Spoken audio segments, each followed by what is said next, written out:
जून 4 हमारी प्रतिदिन की रोटी मिनिस्ट्रीज की ओर से आप सभी को सलाम। आज के वचन का शीर्षक है प्यासा और धन्यवादी, जिसे लिया गया है भजन संहिता 42 उसका 1 से 5 तक। जैसे एक हिरण शीतल सरिता का जल पीने को प्यासा है, वैसे ही हे परमेश्वर, मेरा प्राण तेरे लिए प्यासा है। मेरा प्राण जीवित परमेश्वर का प्यासा है। मैं उससे मिलने के लिए कब आ सकता हूँ? रात दिन मेरे आंसू ही मेरा खाना और पीना है। हर समय मेरे शत्रु कहते हैं, तेरा परमेश्वर कहाँ है? सो मुझे इन सब बातों को याद करने दे। मुझे अपना हृदय बाहर उड़ने दे। मुझे याद है कि परमेश्वर के मंदिर में मैं चला और भीड़ की अगुवाई करता था। मुझे याद है वह लोगों के साथ आनंद भरे प्रशंसा गीत गाना और वह उत्सव मनाना। मैं इतना दुखी क्यों हूँ? मैं इतना व्याकुल क्यों हूँ? मुझे परमेश्वर के सहारे की बाट जोनी चाहिए। मुझे अब भी उसकी स्तुति का अवसर मिलेगा। वह मुझे बचाएगा। हे मेरे परमेश्वर, मैं अति दुखी हूँ। इसलिए मैंने तुझे यरदन की घाटी में, हेमोन के पहाड़ी पर और मिस्गार के पर्वत पर से पुकारा।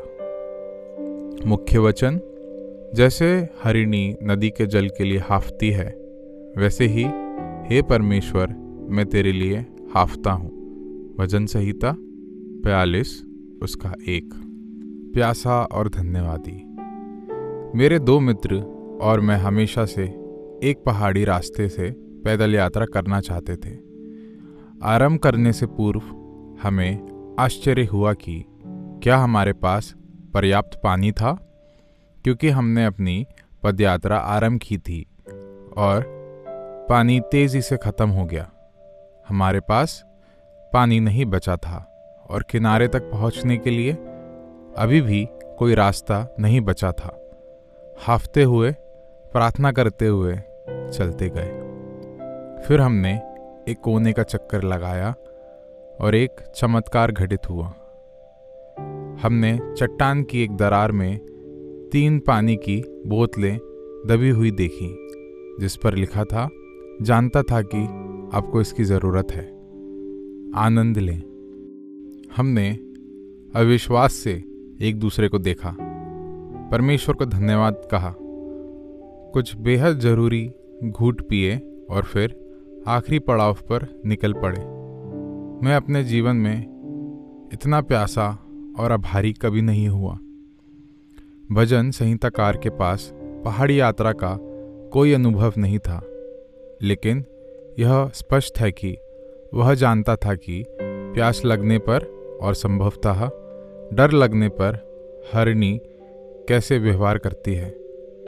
हरिणी हाफती है, एक ऐसा शब्द जो प्यास और भूख को मन में लाता है, इस हद तक कि अगर कुछ नहीं बदलता है तो आप डरते हैं कि आप मर सकते हैं। भजन संहिताकार ने हरिणी की प्यास की डिग्री को परमेश्वर के लिए उसकी इच्छा के बराबर बताया है।